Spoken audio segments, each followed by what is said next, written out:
what I've noticed is in conservative politics, the black voices that get platformed, you can speak of Tim Scott, I don't see them speaking up for black people.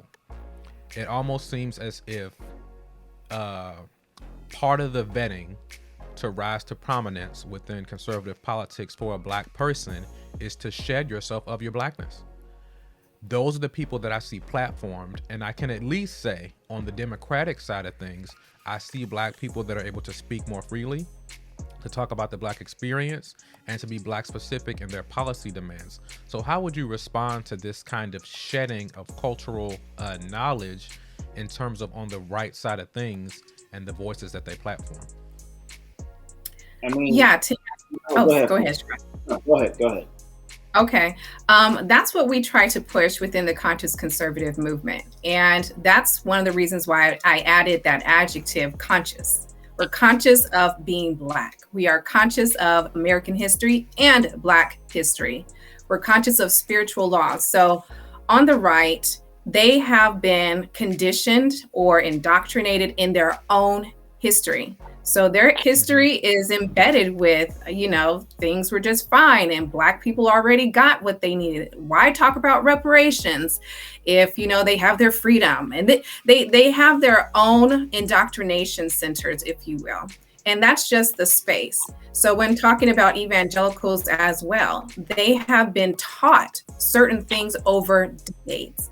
So here we have this voice and these teachings that come forth that go against their traditional way of thinking.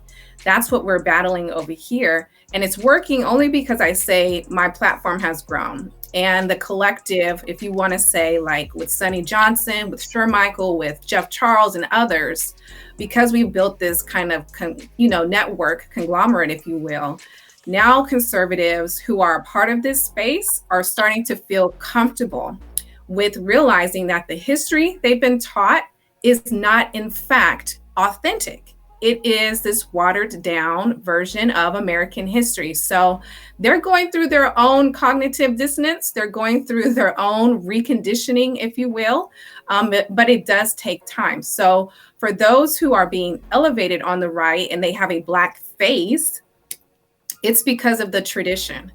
Those Black faces say the things that the white donors love to hear.